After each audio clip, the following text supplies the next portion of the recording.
Have you ever asked a Democrat this question on your show? I bet you've never asked a Democrat that question. Yo, my name is Marcus Russell. Let's get fit, man. And this is the Marcus Russell Show. Yo, check out Florida Senator Marco Rubio destroyed this NBC newscaster for asking one question about immigration. He said this: make sure you hit that subscribe button. I need 10,000 subscribers so I can keep this thing going for you. All right, let's get right to it. Radicals on this. All right, Senator, let's move on to immigration. If reelected, Donald Trump has said he's willing to build migrant detention camps and deploy the U.S. military to deport the more than 11 million undocumented immigrants in this country. It would be the largest deportation operation in American history. Do you support that plan? 11 million. That's an outdated. That was the number 10 years ago. We're talking upwards of 20, 25, maybe 30 million. Well, There's been almost 10 million people that have entered this country unlawfully in the last 3 years. To the question, would you support the number varies big time. I mean, it's another 9 to 10 million people just in the last 3 years. The answer to your question is yes. We cannot absorb 25, 30 million people who entered this country illegally. They're here illegally. What country on earth would tolerate that? We don't even know who most of these people are. They talk about vetting them with what? They're coming from nations that don't even have document systems in many cases. Yes, we are going to have to do something, unfortunately. We're going to have to do something dramatic to remove people from this country that are here illegally, especially people we know nothing about. But 10 million, 11 million, that was the number 15 years ago. Today, it's upwards of probably 25 to 30 million, maybe more. Senator, here's what you said about Donald Trump's mass deportations proposals in 2016. Take a look. I don't think it's reasonable to say you're going to round up and deport 11 million people. I don't think it's a plan that works. I don't think that's a realistic policy. So why have you changed your mind now? Good question. Because the issue has completely changed. When I said that, and back in 2013 when I was involved in immigration reform, we had 11, 12 million people that had been here for longer than a decade. Now we've had almost that number in the last 3 years alone from all over the world, including people that I believe are terrorists, people that I believe are going to conduct terrorist attacks in this country if given the opportunity, certainly people that were criminals in their home country. This is a completely different. It's a completely different ball game now. You see, the gotcha question, he handled it. He knocked it out the park. You know what I mean? This interrogation that claims to be an interview, he had all the right answers. You could tell immediately, right? Right. He's trying to address situations, and he has answers to everything. They like to try to make them pit against each other, but he's like the terms change. Yeah. You know what I'm saying? Every question, man. This is crazy. Keep going, man. Make sure you guys hit the subscribe button. This is not immigration. You asked me about immigration. This is mass migration.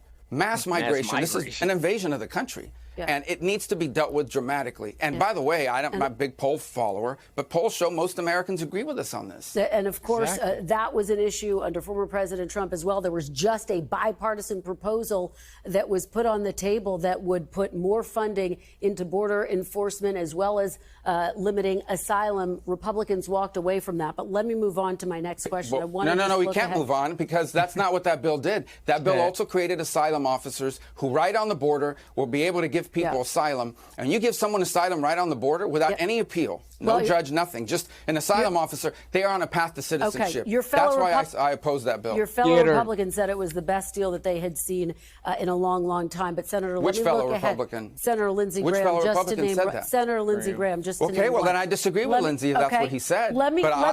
So it's simple. You're not giving me the answer that I want, so let me ask a question this way. That's all she's doing. It's a completely horrible way to do an interview. Trying to trick him up, but he's knocking it out the park every time. I'm surprised he doesn't have a job in Trump's cabinet. You know, Trump has a bunch of great people in there, and Marco Rubio is one of those people I believe deserves a job. I think Marco Rubio ran for president right before Trump won the primary in Florida. So he was going in 2016, trying to be the president at the end of 2016. But then once he realized the Trumpito, he went ahead and joined the team. Just like Ben Carson. Exactly. Exact same setup. Let's keep going, man.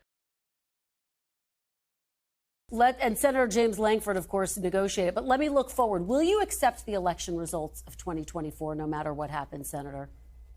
No matter what happens? No, if it's an unfair election, I think it's going to be contested by either side. Senator, no matter who wins. I think you're asking the wrong person. The Democrats are the ones that have opposed every Republican victory since 2000. Every single one. It's Hillary Clinton. No Democrat has refused to concede. Hillary Clinton conceded. Senator, will you accept the election results? Hillary Clinton voted not to certify the Ohio electors because they said those machines have been tampered with. And you have Democrats now saying they won't certify 2024 because Trump is an insurrectionist and ineligible to hold office. So you need to ask Facts. them. I think you've had Senator- have you ever asked a Senator, Democrat you- this question Senator, on your you- show? Senator- I bet you've never asked a Democrat that question. Senator, you Bet you voted to haven't. certify the She 2020 don't answer none of his election. And questions. here is what you said on that day that you voted to certify the 2020 election. If you sit there and listen to it, man, she cannot talk fast enough to run away from the truth. She Well, just can't. And you notice every time she starts talking, he respectfully shuts up. Yeah. But every time he's about to answer, she over talks him. You know what I'm Exactly. saying? Come on, meet the press. Who are we mean? He simply- Is it her that we're supposed to be? I thought we wanted to find about Mark Rubio. She's so afraid to let him talk. She's simply afraid of the truth, man. He has true American values. This True was an American old clip, but values. this was a good one, man. I feel like it still speaks volumes exactly what's happening today. Yeah. Exactly like he said, they let these people in, and now we're having these terrorist attacks in Las Vegas and in New Orleans. Exactly like he said a few months. They tried to call Trump crazy at first, man, until they start eating the cats and dogs. Now they're bombing the country. It's only going to get worse. You know, that's why January 20th, the mass deportation in U.S. history. Let's keep going, man. Let's get them out of here. Democracy is held together by people's confidence in the election and their willingness to abide by its results. So, by your own definition, are Donald Trump's claims undermining Americans' confidence in democracy, given that he has not conceded the last election and he just said in recent days twice that he won Minnesota, Senator? I think what undermines people's confidence in the election is when you have places like Wisconsin with over 500 illegal drop box locations, when you have places like Georgia where liberal groups were paying people $10 per vote. No, but listen, what undermines elections is when NBC News and every major news outlet in America in 2020 censored the Biden laptop story, which turned out to be true, not Russian misinformation, unprecedented. Only you couldn't even talk about it on social media. They would deplatform you.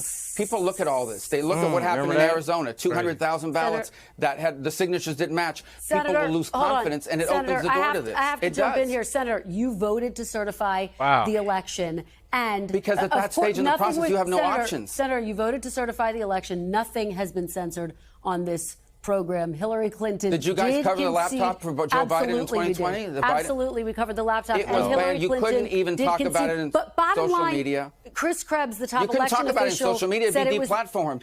You couldn't even talk about it because they said it was Russian disinformation. Senator Rubio, voters in many cases didn't even hear about it because it was blacked out by the media. We did cover the election, and just to note that Chris Krebs, who was a top Trump election official, called it the safest and most secure election in recent history. Senator Rubio. It's obvious, man. She doesn't want him to answer any questions. She was just sitting wants there to attack him. Yeah, she was sitting there hunting for a gotcha moment the whole entire time, man. He was knocking it out the border. He was being respectful the whole interview until the end, where he had to start playing dirty like her. Not gonna lie, all these other news outlets, these legacy media outlets, they are not like Fox News. Fox News wouldn't have done Marco Rubio like that, man. I doubt if they would. They would at least give him a chance to speak his even if they disagree. And it wouldn't be completely biased, you know. She asks completely hurtful and hateful questions. I think it's hard a lot of times for a lot of these news people just to be objective about the interview. Yeah. Like despite whatever their personal feelings are. Now, even I find myself being like choosing a side, but still I'm willing to hear what the other side has to say. Yeah. You don't have to be strongly opinionated the whole entire time. Come on, you know, now. You could feel that way. I could feel my way. We could go our separate ways. I'm at least gonna see how you feel first. You know what I mean? Then I'm gonna decide. I'm probably not gonna like how you feel, and I can just tell. But since you're a Democrat, I'm probably not gonna like. I how wouldn't you even. feel. I wouldn't even But I'm talk to gonna anyone listen like that. to how you feel. Yeah. Let us know what you think about this quick video, guys. Be sure to hit the like, comment, and subscribe button. Check out his channel description. We're out.